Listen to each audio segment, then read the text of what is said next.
Bismillahirrahmanirrahim. Assalamualaikum warahmatullahi wabarakatuh. Waalaikumsalam warahmatullahi wabarakatuh. Oke, salam sejahtera bagi kita semuanya. Selamat sore. Selamat sore. Oke. Di sini kita kembali lagi di acara BBL seri keempat ya.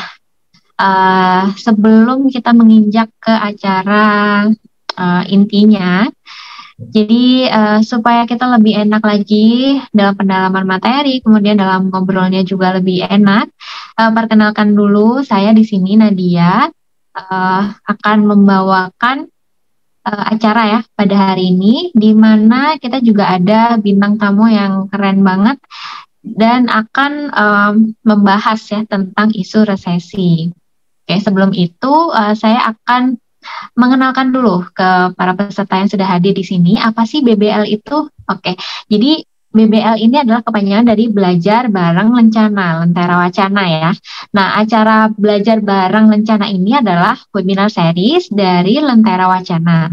Nah, di acara ini bakal membahas berbagai hal mengenai literasi, ada karir, pendidikan, dan juga pengembangan diri. Tujuannya untuk apa? Jadi tujuannya ini untuk memberikan wawasan dan bekal keterampilan kepada para peserta belajar bareng Lencana. Oke, ini sudah terpantau ini ya peserta yang sudah mulai join.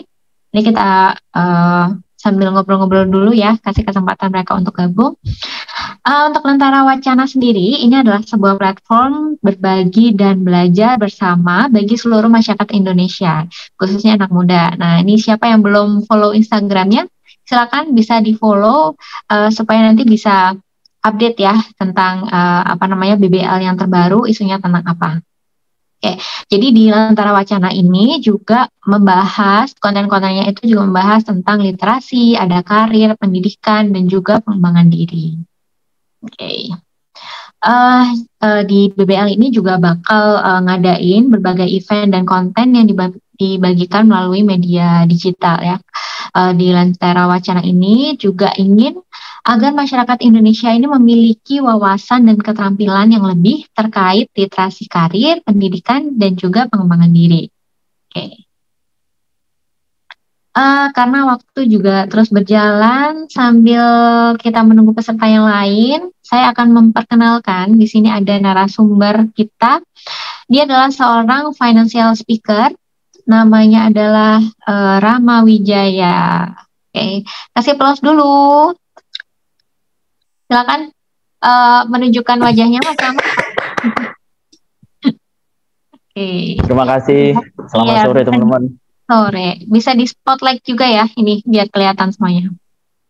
Oke, jadi saya bacakan dulu beberapa hal tentang Rama Wijaya, narasumber kita hari ini.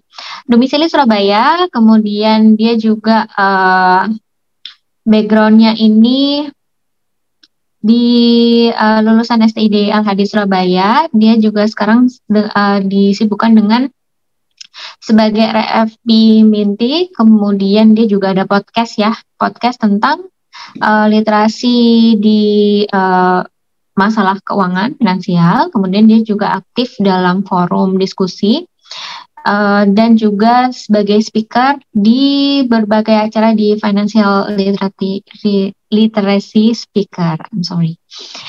Oke, Mas Rama, apakah ada yang masih kurang dari apa yang saya sebutkan tadi? Sudah Mbak, cukup. Sudah ya, cukup ya. Oke, maksudnya kalau ada yang kurang dari yang di CV gitu mau disampaikan secara langsung boleh. Sudah. Oke, sudah cukup ya. Oke, kita lihat dulu beberapa peserta yang sudah hadir di sini. Halo semuanya, selamat sore. Nanti kalau misalnya ada yang ingin ditanyakan ya, ketika Mas Ramanya sudah menyampaikan materi, bisa raise hand ya, bisa ngomong langsung, speak up, atau bisa juga melalui kolom chat ya, jika ingin memberikan pertanyaan kepada narasumber. Oke. Atau di sini ada teman-teman yang ingin nanya-nanya tentang Lentera Wacana? Oke. Kayaknya udah jelas ya dari apa yang sudah kita sampaikan tadi. Oke, selanjutnya kita akan langsung saja mempersilahkan Mas Rama untuk menyampaikan materinya tentang tips menghadapi isu resesi 2023 bagi para pejuang cuan. Oke, silakan Mas Rama. Baik, terima kasih Mbak Nadia atau biasa disebut dengan Mbak Nana ya. Terima kasih atas waktunya buat teman-teman. Saya mulai forum kita pada sore hari ini. Assalamualaikum warahmatullahi wabarakatuh. Waalaikumsalam warahmatullahi wabarakatuh. Waalaikumsalam warahmatullahi wabarakatuh.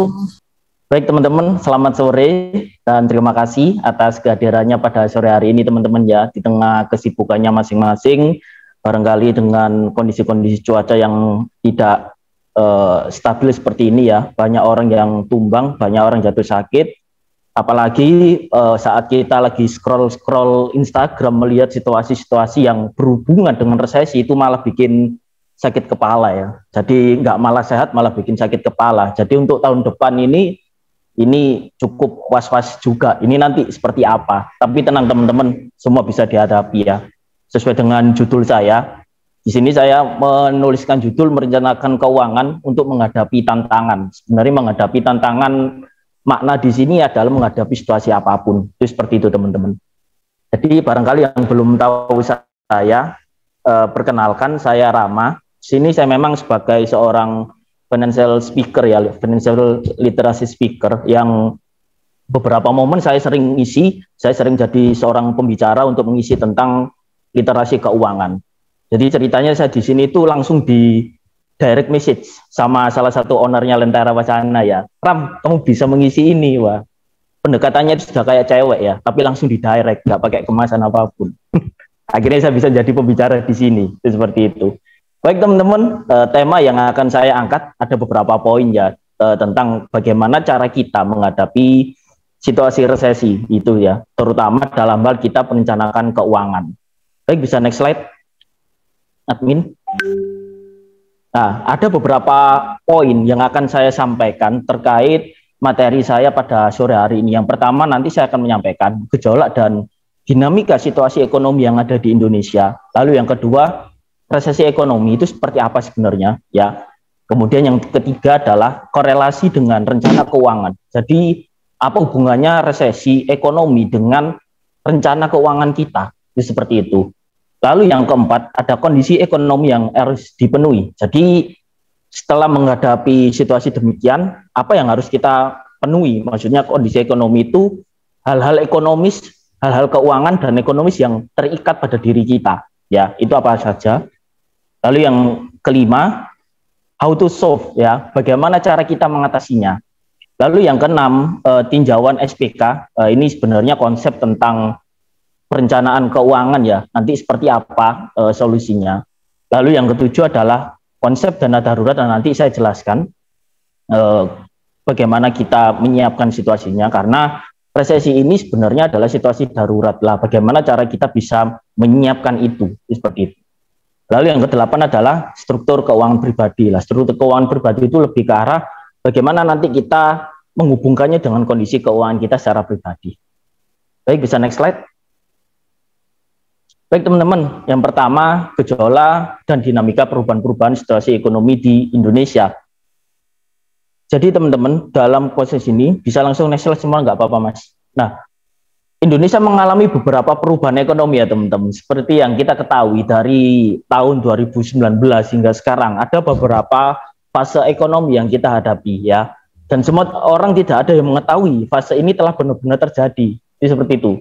Jadi 2018 ekonomi masih aman-aman saja ya, nggak terlalu banyak perubahan. Kemudian COVID hadir, ketika hadir ini mempengaruhi semua mindset, mempengaruhi semua langkah, semua strategi, baik itu secara pribadi maupun sekelas perusahaan untuk menyikapi kondisi pandemi ekonomi ini, pandemi COVID ini yang mempengaruhi ekonomi. Banyak hal ya yang terjadi saat pandemi COVID ya, mulai dari banyak PHK, pengurangan karyawan, hingga munculnya undang-undang baru untuk menyikapi kondisi ekonomi yang tidak menentu ini ya.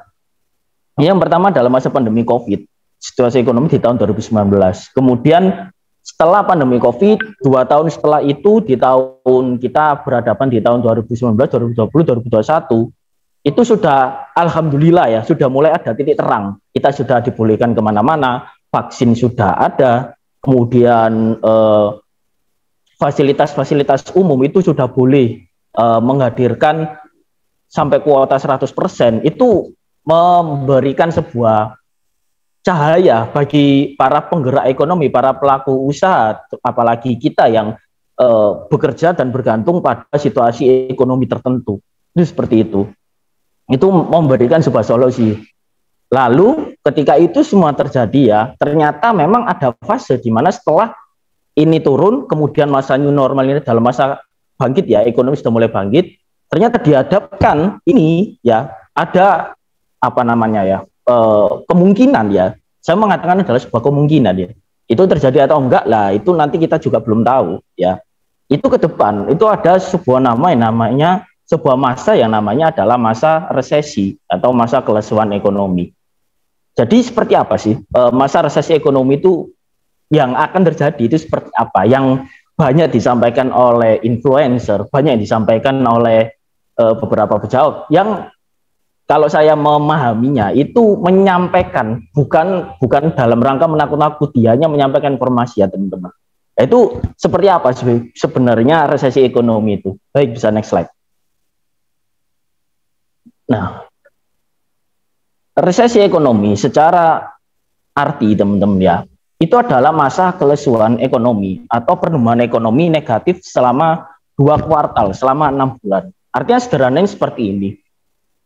Masa kelesuan ekonomi itu yang kita bisa sederhanakan adalah saat memang ekonomi masih belum optimal atau ekonomi lagi kondisi sakit. Nah, sederhananya seperti itu. Misalkan ada sebuah perusahaan ya, misalkan targetnya adalah 100%. Nah, saat sakit hanya bisa achieve target 50% saja, teman-teman. Nah, selama berapa bulan? Selama 6 bulan ini tadi, impact-nya adalah ketika yang awalnya sesuai targetnya adalah 100%, ini hanya bisa digunakan atau hanya bisa berproduksi ya sebanyak 50%. Imbasnya demikian, teman-teman ya. Yang pertama, perusahaan melakukan efisiensi terhadap karyawan. Tentu saja, teman-teman ya. Bagaimana caranya sebuah perusahaan yang awalnya ya bisa berproduksi 100%, kemudian sakit, itu hanya berproduksi sebanyak 50%, tapi karyawannya itu sama kayak mau achieve target selama sebanyak 100%. Nah, otomatis perusahaan akan defisit untuk membayar membayar gaji karyawannya. Nah, itu seperti itu. Lalu yang kedua adalah impact-nya resesi ekonomi adalah pelemahan daya beli masyarakat ya. Maksudnya seperti ini teman-teman, ini adalah sebuah imbas saat ada efisiensi terhadap karyawan. Jadi saat ada efisiensi terhadap karyawan, ekonomi lagi lesu, otomatis kan ada kemungkinan ya, bukan ada kemungkinan, beberapa negara pun sudah mulai melakukan banyak PHK ya. Jangankan di beberapa negara, di Indonesia bukan salah satu ya, beberapa perusahaan startup yang notabene sempat ramai, sempat naik daun ya saat-saat COVID kemarin, itu mulai banyak PHK ya. Efeknya adalah ketika ini banyak PHK, otomatis kan orang itu juga was-was, teman-teman. Waduh, ini apakah saya juga akan terkena imbasnya saat masa resesi itu terjadi? Kalau ini orang sudah mulai menyiapkan psikologis yang takut atau psikologis siap-siap, otomatis akan berhemat dengan kondisi keuangannya sekarang. Ini antara hidup dan mati. Selama 6 bulan besok, ini nasib saya seperti gimana? Maka ketika hal itu terjadi, mending saya menghemat anggaran yang awalnya saya gunakan sebagai A, B, C, D, ini saya gunakan sebagai A dulu lah, sebagai B dulu lah. Yang penting saya aman dulu, safe dulu selama jika memang resesi itu terjadi.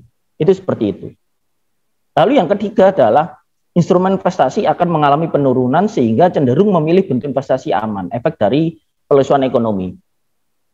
Orang ketika perusahaan itu minus, maka investasi juga mikir-mikir berapa return yang akan saya dapatkan di perusahaan tersebut ya.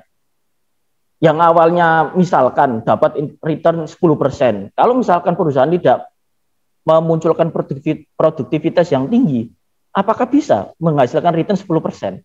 Nah, seperti itu. Misalkan ada beberapa perusahaan pun yang itu bisa menghasilkan return demikian. Pertanyaan paling dasar adalah seberapa besar, seberapa banyak yang bisa kita gantungkan. Nah, itu seperti itu teman-teman. Ya, kalau misalkan imbasnya ini bisa menghasilkan efek domino, maka ini harus menjadi aware bagi kita, ini menjadi perhatian. Kira-kira ini seperti apa sih yang harus kita sikapi jika memang masa resesi ekonomi ini benar-benar terjadi. Itu seperti itu. Baik, bisa next slide. Nah, teman-teman, seperti yang saya sampaikan tadi, apa hubungannya saat masa resesi ekonomi terjadi dengan kondisi rencana keuangan yang kita alami sekarang ya teman-teman. Secara poin, saya jelaskan di sini adalah mau tidak mau teman-teman, masa-masa perubahan ekonomi akan berimbas kepada kita ya teman-teman.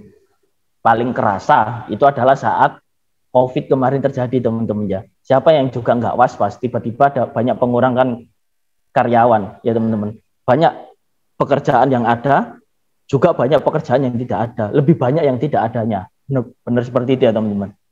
Nah, lalu apa impact-nya? Yang pertama, inflasi naik, suku bunga naik, cicilan tetap berjalan mengikuti suku bunga yang ada. Teman-teman, misalkan seperti ini, kita punya cicilan lah, kendaraan apapun ya, sepeda motor, rumah. Ya. Baik itu inflasi naik, suku bunga naik, tapi kondisi keuangan kita itu tidak naik, apakah itu bisa dijadikan sebuah patokan teman-teman? Apakah itu bukan menjadi sebuah masalah? Dan ternyata ketika kita mendalami lagi, ya itu jadi sebuah masalah teman-teman. Bukan saya disclaimer ya, misalkan kita sudah banyak pos-pos untuk pembayaran cicilan teman-teman ya. Nggak perlu muluk-muluk kita membayar cicilan rumah atau kendaraan. Misalkan untuk kebutuhan hari-hari lah, makan, listrik, air, pulsa, ya teman-teman. Misalkan yang awalnya kita untuk membayar kebutuhan-kebutuhan tersebut, misalkan ya, jadi kita pakai angka yang paling kecil, misalkan kita 1 juta awalnya, selama 1 bulan untuk bayar kebutuhan-kebutuhan tersebut. Ternyata kita mohon maaf ya, di PHK, income kita nggak cukup. Apa yang terjadi teman-teman? Mau nggak mau, entah itu listrik naik, entah itu harga makanan naik, entah itu harga kebutuhan pokok atau apapun itu naik, itu akan tetap harus kita penuhi teman-teman. Ya, jadi mau nggak mau kita harus tetap memenuhi hal itu. Lalu yang kedua adalah itu tadi ya, PHK atau efisiensi karyawan. Perusahaan saat ekonominya lagi lesu itu juga akan memiliki imbas teman-teman. Ya, jadi setiap usaha dimanapun saya rasa akan memiliki keterhubungan ekonomi satu sama lain teman-teman. Ya, mulai dari misalkan kita makan contoh paling kecil lah, ya. Kita makan hari-hari, kita beli beras, kita beli sayur, itu mulai dari atas, mulai dari petani menanam, ya, sampai kita bisa dapat beras, kita bisa dapat kebutuhan pokok, itu juga ada keterhubungannya teman-teman. Kalau satu sisi, satu poin ini aja sudah mengalami chaos, ya lumayan, ya kan, juga akan apa ya, perusahaan juga akan mikir-mikir, daripada saya membayar ya banyak karyawan, tapi produktivitas atau keuntungan yang saya hasilkan hanya sepersekian persen, ya mohon maaf, mending saya kurangi. Baru ketika nanti ekonomi membaik, saya akan menambah karyawan saya akan menambah armada saya untuk bisa menghasilkan produktivitas yang lebih tinggi. Itu seperti itu ya. Itu lalu selanjutnya harga kebutuhan naik, gaji tidak naik, ya itu juga lumayan ya. Mau nggak mau kebutuhan pokok ya, itu harus tetap kita penuhi walaupun gaji kita tidak naik teman-teman ya. Sekarang kalau di Surabaya ada wacana, ada rencana ya, listrik harga air akan dinaikkan. Nah itu juga lumayan teman-teman.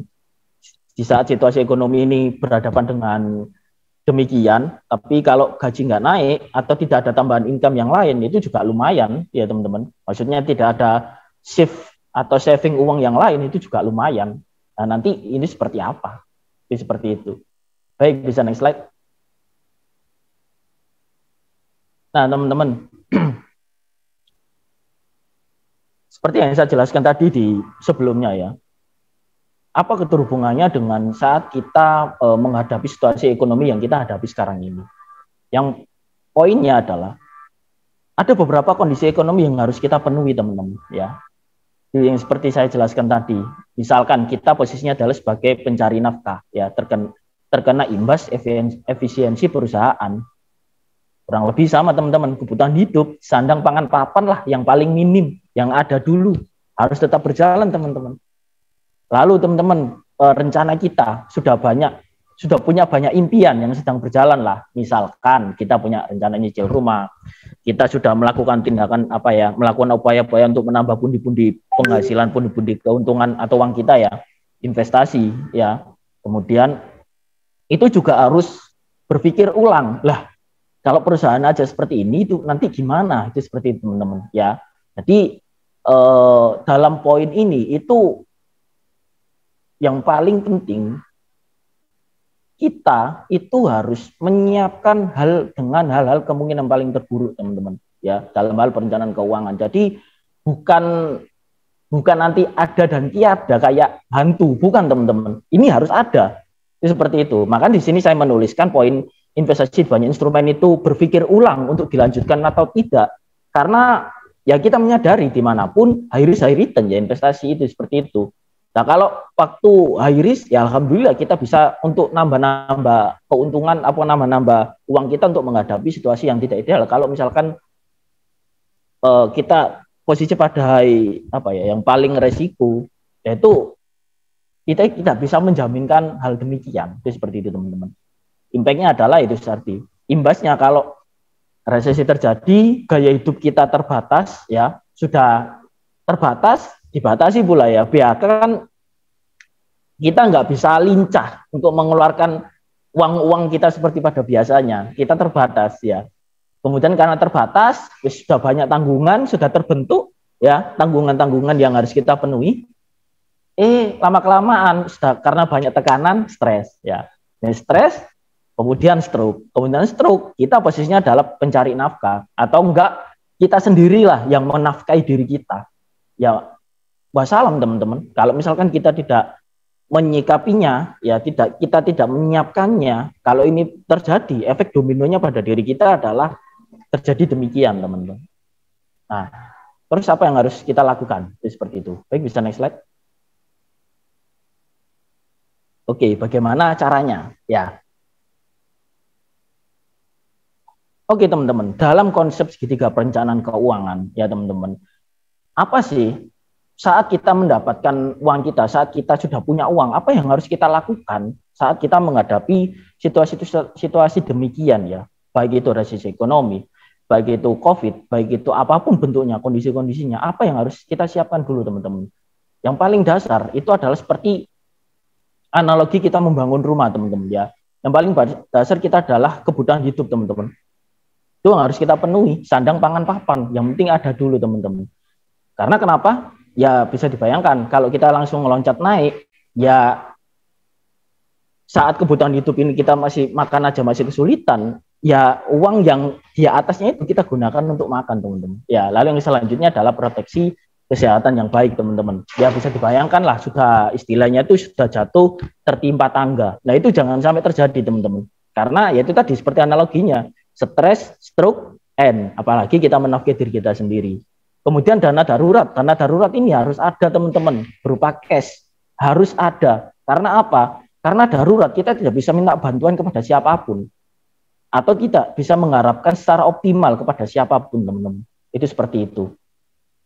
Baru kita selanjutnya adalah kita bisa memenuhi kebutuhan properti kita, pendidikan kita, masa pensiun kita, kemudian investasi teman-teman ya.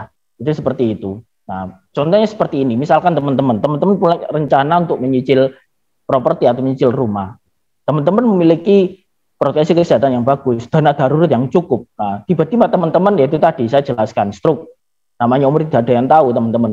Kemudian tiba-tiba keluarga ada yang sakit. Nah, kalau dana darurat sudah cukup, proteksi kesehatan cukup, sudah nggak perlu bingung untuk ngurus cicilan, karena tenang, sudah ada ini kok.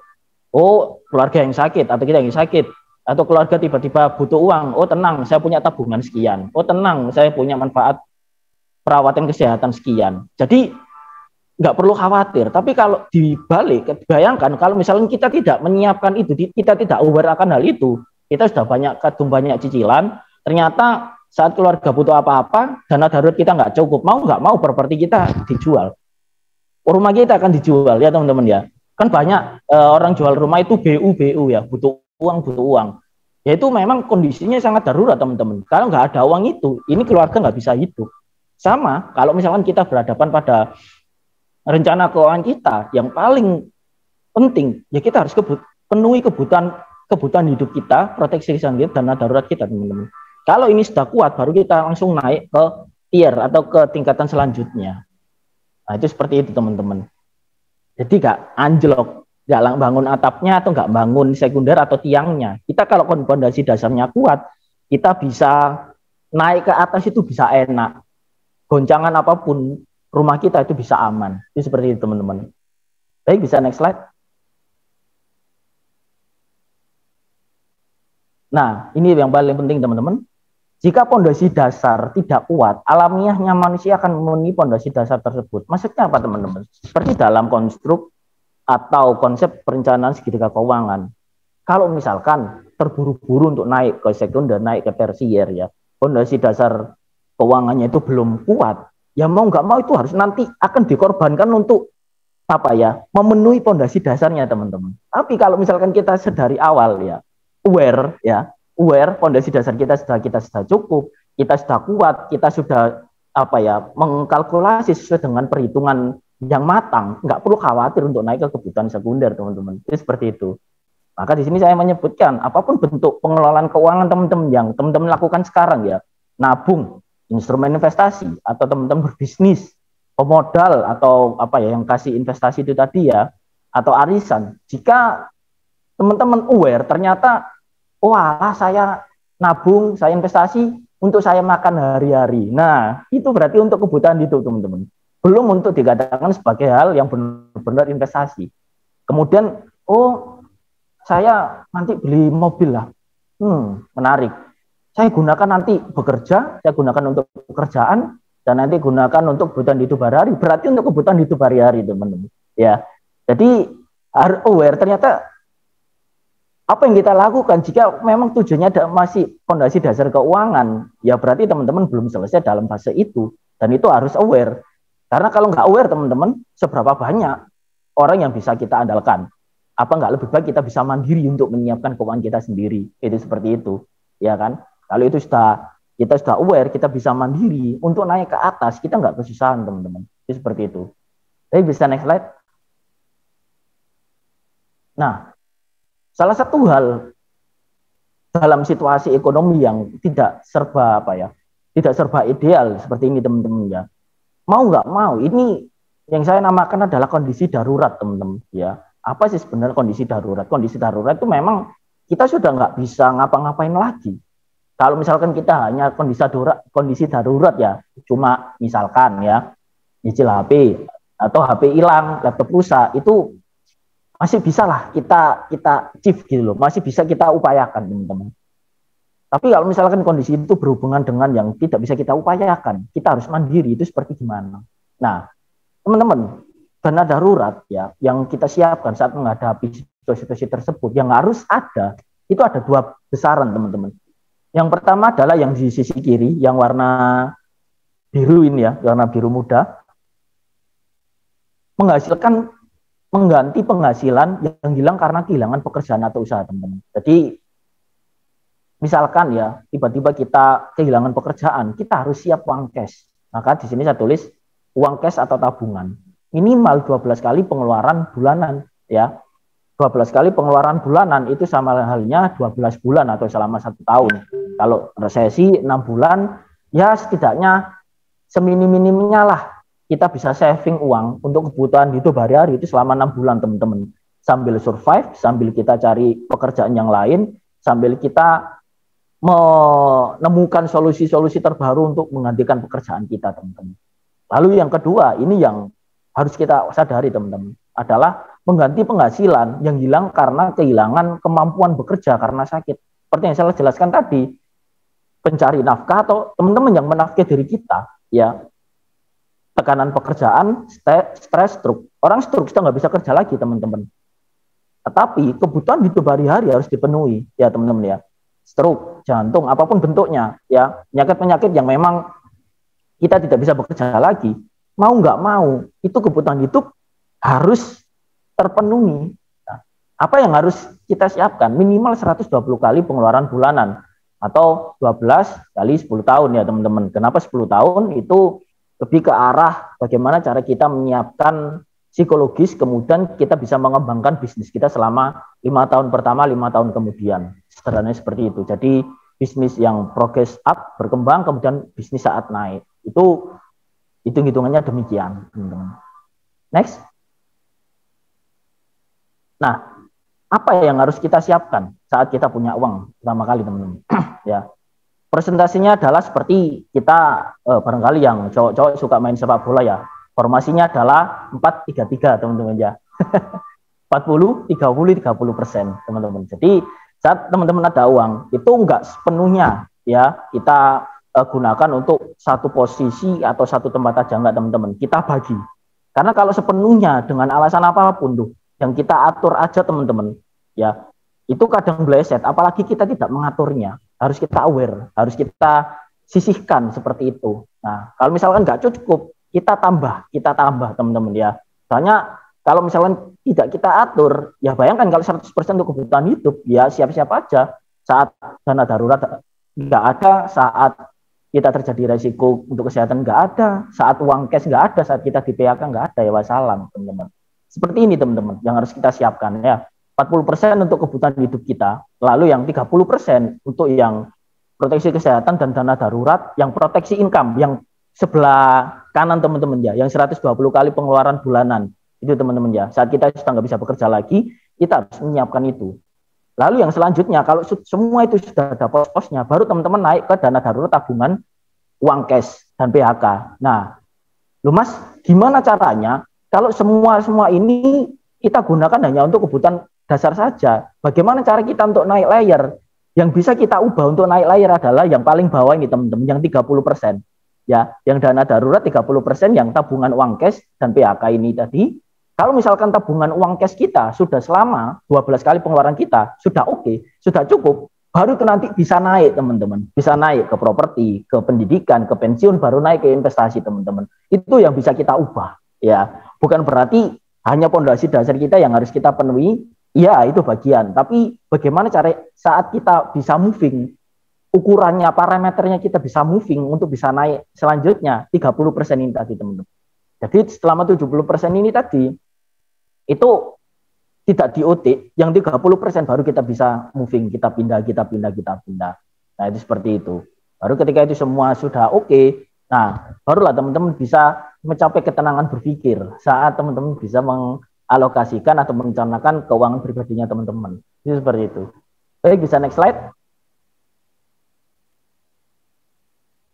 So, nah teman-teman, yang paling penting dalam apa yang saya sampaikan tadi, yang pertama adalah kuatkan fondasi dasar rencana keuangan teman-teman ya. Itu yang paling aware, yang paling penting teman-teman ya. Jadi mulai dari sekarang kita harus sadar, loh uang saya ini nggak sepenuhnya nanti saya gunakan ABCD, tapi ada tolak ukurnya, rencananya, oh nanti saya gunakan ABCD ya, seperti yang dari konsep segitiga perencanaan keuangan tadi. Lalu yang kedua, saat itu sudah terjadi teman-teman, capai kedamaian berpikir teman-teman ya, saat rencana keuangan teman-teman bisa tercapai dengan terjamin ya. Ada bentuk uangnya, ada wujud uangnya teman-teman, bukan was-was, bukan kita mengharap, bukan teman-teman, itu sudah ada, sudah kita jaminkan, sudah ada jaminannya teman-teman. Entah itu dalam bentuk kemasan apapun teman-teman ya, baik itu cash, baik itu berupa jaminan secara kontrak atau meminimalisir jaminan, maksudnya jaminan yang paling minim lah, saya bisa hidup dengan ini, lah itu kita bisa damai cara berpikir kita teman-teman saat menghadapi situasi demikian. Lalu teman-teman selanjutnya adalah tidak usah panik teman-teman ya saat kita menghadapi situasi ekonomi apapun ya, karena kalau kita melengkapi ya rencana keuangan kita demikian, itu kita bisa lebih tenang, itu kita tidak panik karena kita tahu misalkan hal itu terjadi, oke, saya siap menghadapinya, saya masih bisa bernafas misalkan dalam masa resesi, oke, saya siap uang saya selama 6 bulan atau selama 2 kuartal, misalkan saat ekonomi masih atau sudah membaik, oke, saya siap untuk melaju lagi, untuk cari pundi-pundi penghasilan lagi. Dan yang paling penting jangan terburu-buru teman-teman untuk naik ke atas jika pondasinya belum kuat.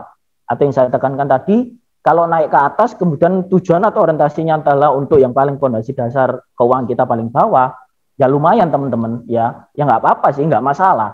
Tapi kalau misalkan kita mengharapkan kalau tidak menjamin kebutuhan dasar itu bisa aman, ya lumayan teman-teman. Apa nggak lebih baik kita siapkan kebutuhan pondasi dasar kita dulu, baru kita naik.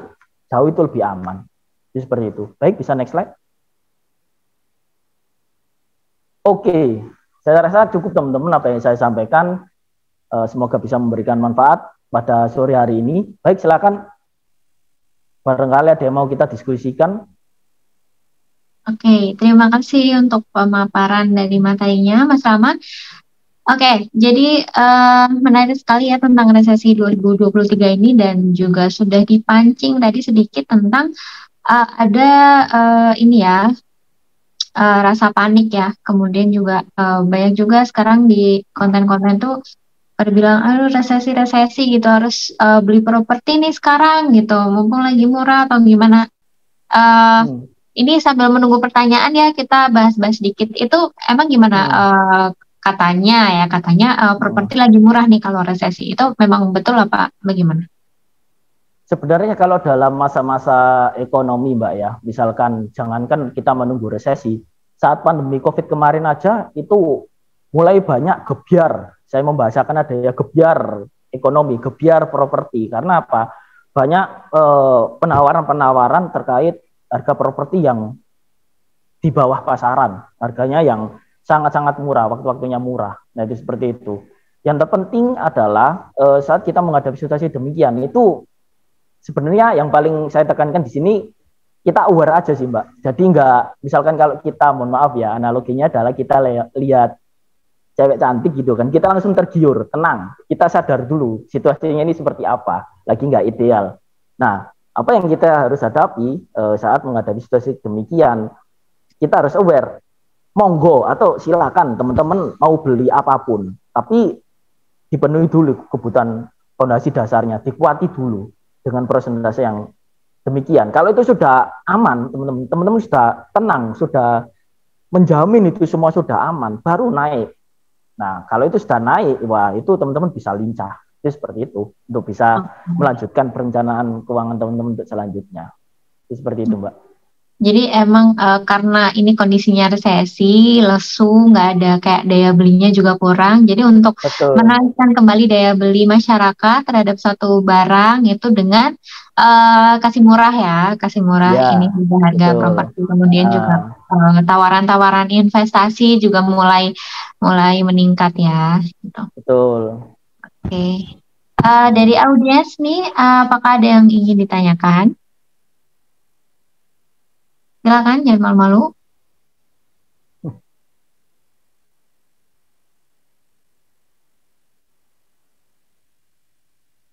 Oke, masih belum ada. Jadi kita sambil ngobrol ya, Mas ya. Siap. Oh, ini ada nih dari Ainina. Mas, saya masih bingung tentang yang proteksi kesehatan. Apa sama seperti BPJS? Silakan langsung ditanggapi saja. Siap.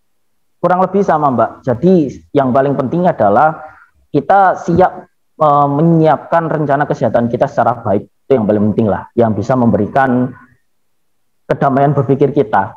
Itu seperti itu. Jadi apapun itu bentuknya, teman-teman bisa mandiri untuk cari sendiri seperti apa yang saat itu terjadi, teman-teman bisa tenang lah. Saya pakai ini, itu tenang, nggak nambah-nambah biaya lainnya atau nggak nambah-nambah poin lainnya. Itu seperti itu. Kurang lebih sama, Mbak. Oke, jadi yang juga. Selain kita ada asuransi kesehatan, dari diri kita sendiri mungkin juga bisa untuk menjaga kesehatan ya, supaya tidak ada keluar biaya tambahan gitu. Betul. Iya, karena kan seperti itu tadi. Oke, ada lainnya dari Mas Zafir. Mas, perihal investasi, mungkin instrumen apa yang baik ketika resesi terjadi? Baik, siap. Terima kasih untuk pertanyaan dari Mas Xavier. Sebenarnya untuk instrumen investasi teman-teman yang menurut saya di sini paling aman untuk bukan paling aman ya. Namanya investasi dimanapun itu konsepnya adalah high risk high return teman-teman ya. Untuk instrumen investasi yang paling aman, saya tidak bisa menjamin itu karena ketika saya misalkan memberikan nasihat atau rekomendasi, teman-teman silakan melakukan investasi A. Tapi saat high risk itu terjadi, kemudian dihadapkan pada kondisi teman-teman yang darurat, kemudian teman-teman nggak bisa melakukan return, itu juga lumayan teman-teman. Nah, apa yang paling aman? Ya, saya juga kurang paham akan hal itu karena dinamikanya juga sangat kompleks. Yang paling terpenting adalah kita punya uang ini, misalkan uang ini sebesar totalnya adalah gaji kita atau income kita 100%, kita saving di situ dulu. Jangan terburu-buru kita langsung naik ke investasi. Karena teman-teman, seperti yang saya jelaskan tadi ya, investasi silakan teman-teman. Saya nggak melarang, semua orang akan melakukan investasi. Tapi teman-teman, kalau investasi kita gunakan untuk balik lagi, tujuan investasi kita adalah untuk nanti supaya saya aman saat kondisi darurat. Apa nggak lebih baik kita langsung bentukkan uang cash, itu jauh lebih aman. Itu seperti itu. Makanya di sini saya menjelaskan dalam konsep segitiga perencanaan keuangan, fondasi dasar dulu yang harus kita kuat ya, yang harus aware. Kalau ini sudah aman, sudah tenang, baru nanti teman-teman silakan untuk investasi teman-teman. Karena investasi teman-teman mindset yang harus kita tanamkan dulu ya sebelum kita masuk ke instrumen investasi apapun. Itu high risk high return teman-teman. Maksudnya seperti ini. Entah uang ini kembali nggak masalah. Uang ini kembali alhamdulillah karena saya makan, kebutuhan cicilan hari-hari sudah bersyukur, sudah ada, sudah aman, saya nggak perlu khawatir. Tapi kalau nggak kembali, ya wes lah, terserah. Seperti misalkan usaha kos-kosan gitu ya, nggak apa-apa ini nggak ada isinya. Kalau saya makan nggak tergantung pada kos-kosan, tapi tergantung pada pekerjaan yang lain. Seperti itu. Oke. Ini ada lagi pertanyaan dari Rizky Maulana. Kak, hubungan resesi dengan inflasi itu bagaimana ya? Mengingat untuk saat ini kan harga barang-barang naik. Itu terdorongnya kenapa? Bukankah daya beli masyarakat bagus ya kalau demand-nya demand ke barang itu bagus gitu ya. Tetapi kenapa ada isu resesi? Resesi kelemahan ekonomi daya beli rendah. Oke, gimana tuh? Betul. Oke. Baik ya, saya coba cermati, nanti saya jawab langsung semuanya. Terus dong. Oke, kemudian ini dari RDA, kalau buat saya dari 100, 20 buat emas, 20 buat dolar Singapura, karena kemungkinan agak aman kalau dilihat dari pengamatan. Kemudian 60-nya cash buat pegangan. Nah, ini investasi kalau menurut ini ya, RDA. Kemudian dari Selaras Makna, ada Betty Budi. Disinggung bahwa salah satu dampak resesi adalah adanya PHK atau efisiensi karyawan. Sedangkan bagi orang-orang yang fresh graduate ini butuh untuk melangkah dan baru menata masa depan. Karena secara pemasukan juga baru mulai merintis. Sehingga apakah ada solusi untuk orang yang fresh graduate? Oke, bagus sekali pertanyaannya. Baik, saya jawab satu-satu ya teman-teman. Dari Rizky. Kak, hubungannya resesi dengan inflasi itu bagaimana ya? Mengingat untuk saat ini kan harga barang-barang naik. Untuk terdorong kenapa ya Kak? Untuk terdorongnya itu kenapa ya? Bukankah daya beli masyarakat bagus? Tapi kenapa ada isu resesi? Nah, jadi ini isu resesi itu kan masa pelusuan ekonomi ya. Daya beli masyarakat saat terjadi resesi itu logikanya seperti ini. Misalkan memang ekonomi benar-benar terjadi, kemudian ekonomi benar-benar ini lesu, otomatis orang-orang juga akan berpikir untuk dua kali untuk melakukan pengeluaran atau mengalokasikan anggarannya, karena yang paling mendasar di sini adalah saya aman atau tidak. Itu seperti itu terhadap pekerjaan saya, terhadap perusahaan saya. Nah, kalau misalkan kita awalnya sudah terbentuk gaya hidup ya, misalkan untuk kebutuhan hari-hari itu sepersekian persen, tapi jebret tiba-tiba PHK itu terjadi. Income kita memang ada, tapi apakah bisa sampai jangka panjang? Itu yang jadi sebuah aware kita pada sore hari ini, itu seperti itu teman-teman. Nah, apa hubungannya dengan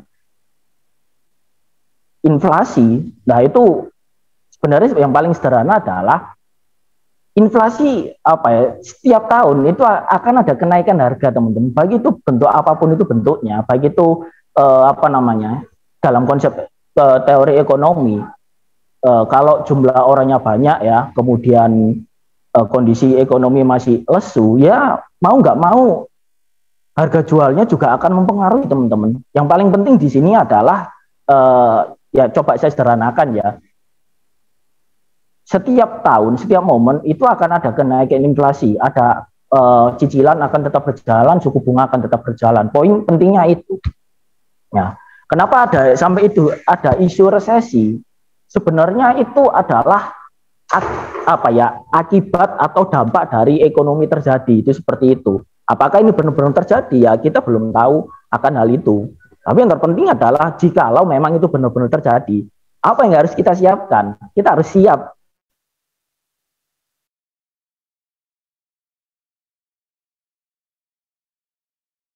Seperti demikian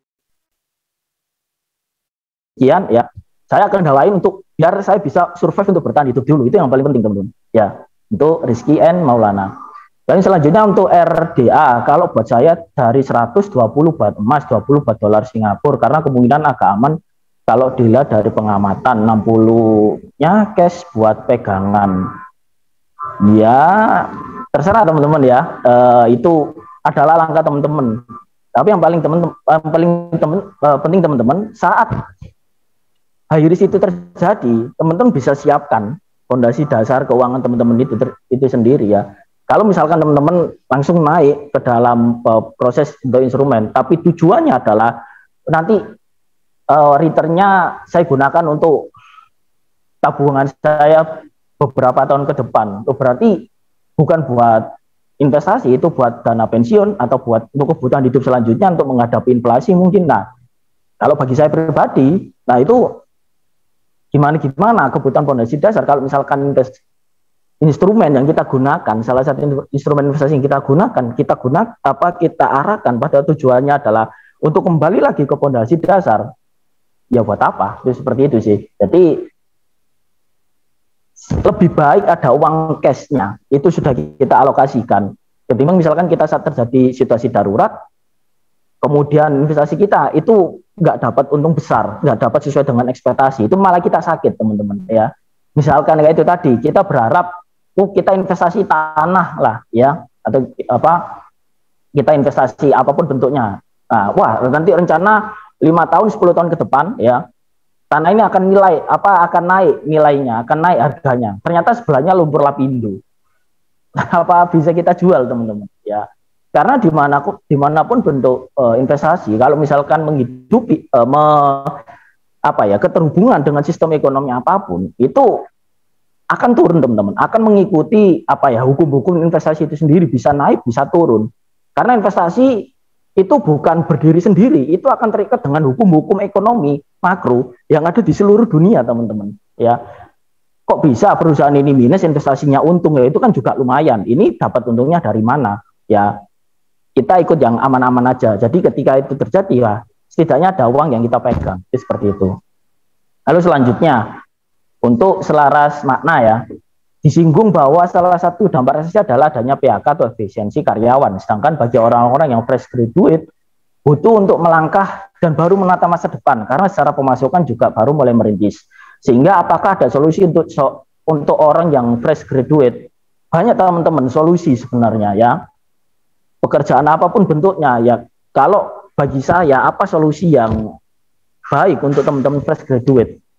Rendah hati sih teman-teman. Maksudnya apapun pekerjaannya itu ditekuni teman-teman. Apapun yang bisa menghasilkan itu ditekuni teman-teman. Jangan milih-milih dulu. Misalkan ya kita milih, misalkan ya ada pekerjaan ABCD, ya kita milih. Tapi kita mengurangi kalau istilahnya itu kita mengurangi rasa kita mengeluh, rasa kita itu seperti itu dulu teman-teman. Karena sebenarnya yang paling penting dalam mindset seorang fresh graduate adalah cara pikir kita menghadapi sebuah pekerjaan. Kalau misalkan ada tawaran, kemudian kita sesuai dengan passion dan minat kita, oke, kita ambil, kita dapat keuntungan, kita dapat uang dari situ, itu jauh lebih baik teman-teman. Daripada teman-teman terjebak dalam kubangan, ya, kemudian tidak bisa moving, karena, nanti ini A, nanti ini B, ini tekanannya B. Semua pekerjaan kurang lebih sama teman-teman. Yang bikin berbeda adalah cara kita memandang dalam pekerjaan tersebut. Untuk teman-teman fresh graduate, ada kesempatan apapun, hadapi teman-teman. Ada kesempatan apapun, ambil teman-teman. Itu yang paling penting untuk teman-teman fresh graduate. Seperti itu sih.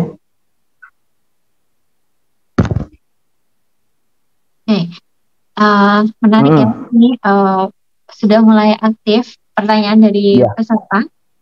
Apakah ada yang ingin bertanya melalui ini, Mike? Silakan, bisa di-unmute. Mau ngobrol langsung, silakan.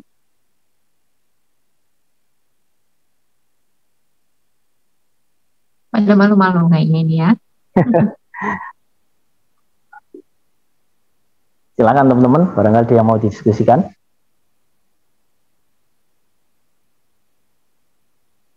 Tadi kalau salah satu keresahan ya dari apa namanya resesi ini kan karena banyak yang di PHK, terutama di startup ya. Startup itu tahun 2020 mereka bakar uang. Kemudian sekarang nih mulai kerasa kebakaran ya. Perusahaannya kebakaran, jadinya mereka mulai melepaskan karyawan-karyawannya untuk membiayai ya perusahaannya sendiri. Nah, bisa kita lihat itu salah satunya ada GoTo ya. Benar, Mbak. Nah, itu kalau menurut Mas Rama sendiri itu memang karena faktor resesi atau gimana tuh kolapsnya GoTo? Sebenarnya kalau saya mengamati beberapa fenomena PHK karyawan itu bukan karena resesi sih, Mbak. Itu karena memang banyaknya persaingan. Itu yang paling mendasar ya. Jadi apa namanya? Kan udah super apps ya, maksudnya Gojek sama Tokopedia gitu, udah sama-sama gede gitu. Tapi kenapa ketika mereka merger itu malah hancur? Nah, itu yang juga menjadi sebuah pertanyaan menarik ya. Perusahaan sebesar GoTo pun itu juga melakukan PHK karyawan gitu kan. Sebenarnya kalau faktor itu kenapa banyak PHK atau banyak pengurangan karyawan, nah itu ya kalau dalam konsep ekonomi yang paling sederhana, antara rencana keuntungan yang didapatkan ternyata minus, ya mau nggak mau harus di PHK karyawannya seperti itu.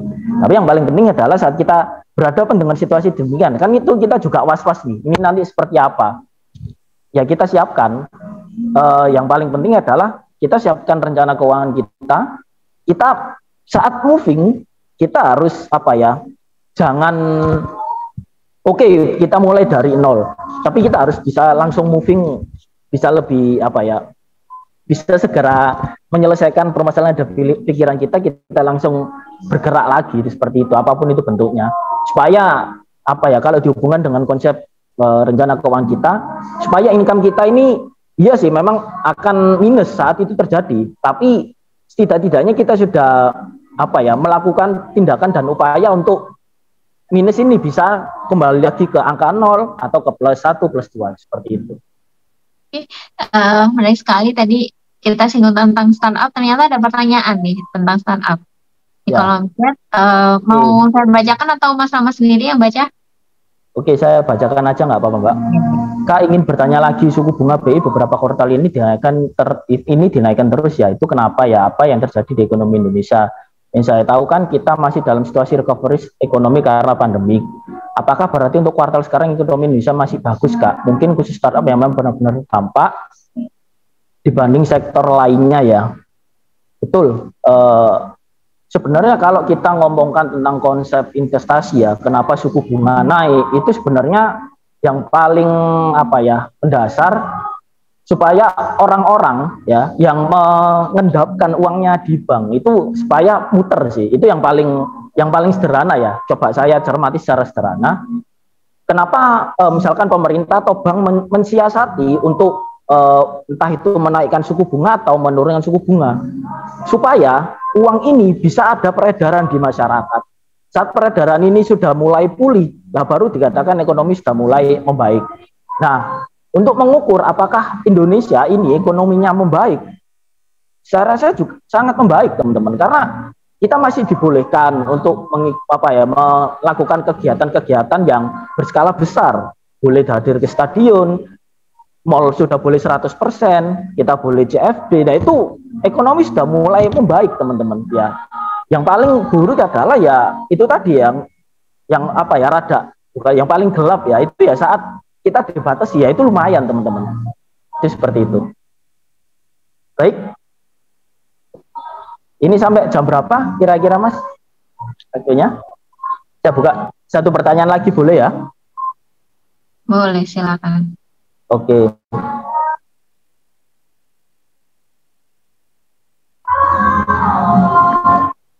Silakan.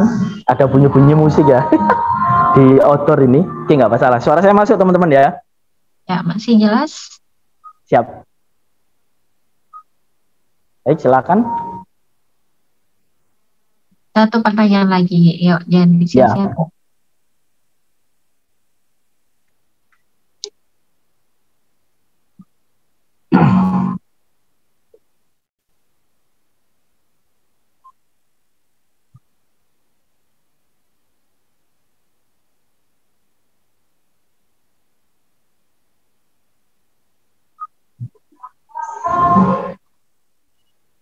Mas Titi, dari yang sudah dijawab tadi, pertanyaannya apakah ada feedback?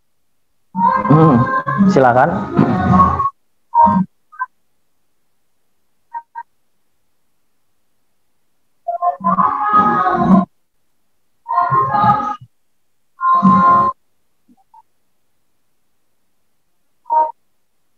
Cukup, Siap. terjawab pertanyaannya. Baik.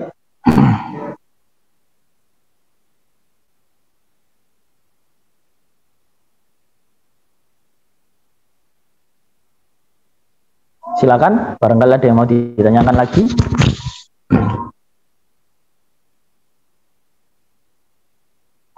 Ini kalau misalnya menghadapinya, oh ya ini, kalau Ibu Sri Mulyani sendiri kan sudah mengeluarkan statement ya, katanya Ya. Indonesia kemungkinan tidak akan resesi gitu. Ya, amin. Gimana Kita berharap seperti itu. Sebenarnya itu apa ya? Merupakan salah satu bentuk angin segar ya Mbak. Jadi saat apa ya jajaran saya menyebut adalah pejuang ekonomi yang ada di Indonesia atau di negeri kita ini mengatakan hal demikian, menghadapinya dengan penuh apa ya, dengan harapan ada solusi itu bisa apa ya, kita bisa lebih tenang lah. Gini, kelihatan kok kalau misalkan memang ekonomi memburuk itu jangankan ngomong ekonomi akan membaik, tapi lihat aja gejalanya seperti itu. Misalkan kayak pandemi itu yang paling terasa sih.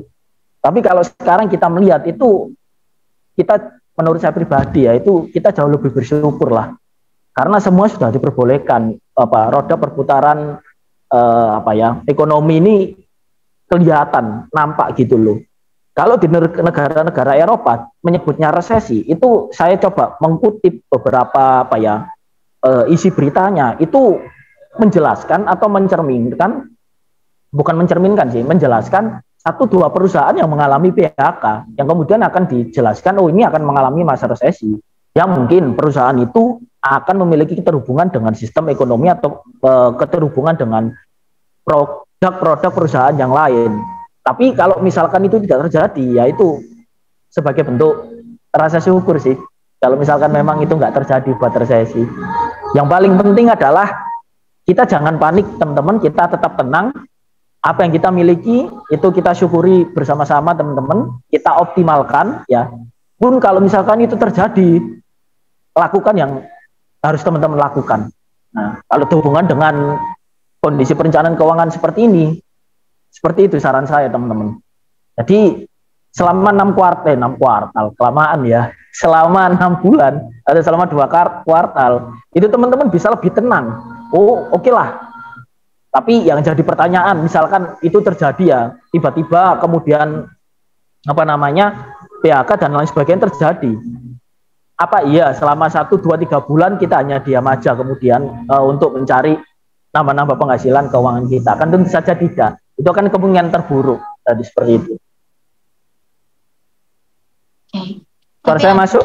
Satu lagi yang menarik sih, tadi saya baca artikel katanya Indonesia ngajarin resesi karena doa para wali. Ini statementnya Bapak Wapres.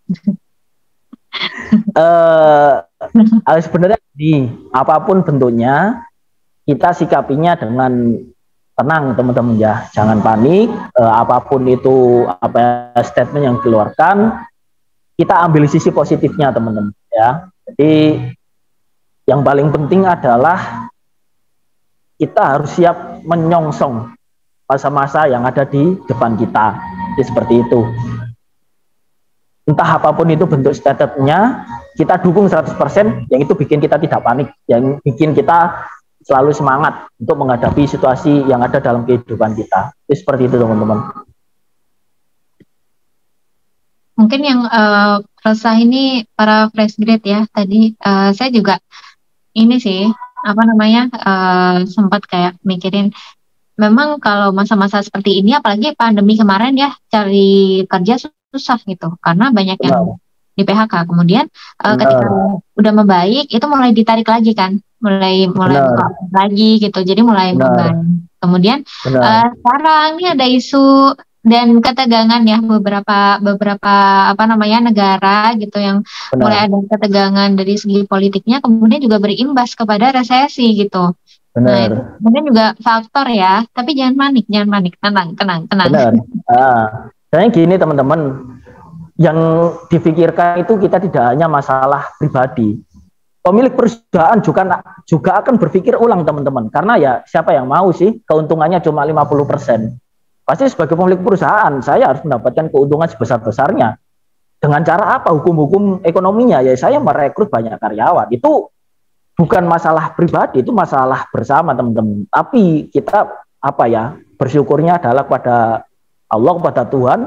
Tuh, kalau manusia dihadapkan pada tantangan, itu otomatis dia akan melakukan banyak perubahan, banyak teknologi akan hadir untuk bisa survive, mendapatkan banyak keuntungan itu tadi. Yang paling penting adalah kita siapkan teman-teman, nggak usah panik ya. Nanti saya nggak dapat pekerjaan, insya Allah itu nggak ada teman-teman, karena dimanapun apapun bisa dijadikan sebuah peluang ya. Bentuk pekerjaan apapun bisa dijadikan sebuah peluang teman-teman. Tahu waktu pandemi COVID aja banyak kemudian orang yang awalnya saya cita-citanya menjadi dokter, sekarang menjadi seorang YouTuber. Nah, itu berubah haluan gitu loh. Ternyata ada sisi itunya. Kita fokus di itunya teman-teman. Kita fokus di sisi positifnya, kita fokus di posisi saya bisa mendapatkan keuntungan di mana ini. Nah, otomatis saat itu bisa tenang lah. Kita refleksi, kita aware terhadap diri kita. Nanti bagaimana ini tabungan kita? Nah, kita harus aware, kita harus siapkan. Itu seperti itu. Untuk makan oke, dana darurat oke lah selama 6 bulan. Saya masih bisa aman lah untuk ABCD. Sambil saya mencari jalan lagi, saya bisa bergerak, saya masih bisa hidup dan bernafas.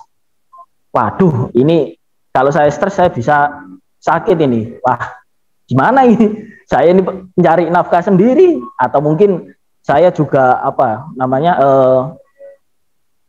ibu bapak saya di kampung sama adik saya gimana yang biasanya mengandungkan dengan saya. Nah, itu harus disiapkan teman-teman. Karena manusia adalah makhluk sebagai ekonomi, mutualisme, semua memiliki keterhubungan jadi satu teman-teman. Jadi dengan materi ini kita aware, jangan panik teman-teman. Ayo bersama-sama kita menyongsong situasi ekonomi apapun. Insya Allah kalau misalkan kalau ini diterapkan teman-teman, saya jamin teman-teman akan lebih tenang menghadapinya. Seperti itu, apapun bentuk fase ekonominya. Oke. Seperti itu juga. Iya, mungkin buat teman-teman yang masih galau gitu ya, masih merasa ada waktu untuk kemudian mendalami peminatannya, kemudian juga bisa mengembangkan skillnya, itu bisa ya dilakukan selagi kita ini menghadapi tantangan perubahan ini ya. Betul Mbak. Iya. Bisa dimanfaatkan untuk kita meningkatkan pengembangan diri ya. Betul. Salah satunya dengan ikut BBL ini. Jangan lupa teman-teman, seri selanjutnya di bulan depan ini ada acara yang seru juga yang nantinya bakal diumumkan di Instagramnya ini ya BBL ya di Lentera Wacana. Dan untuk selanjutnya ini ada Lentera Wacana ini membuka kesempatan untuk kontributor yang ingin membagikan kontennya. Ada cerpen, puisi, opini, silakan ya. Itu bisa dikirimkan langsung ke nomor WA yang nantinya akan dikirimkan di kolom chat oleh kakak-kakak dari Lentera Wacana. Dan juga bisa melalui email Lentera Wacana. Alamatnya adalah wacanalentera@gmail.com. Oke.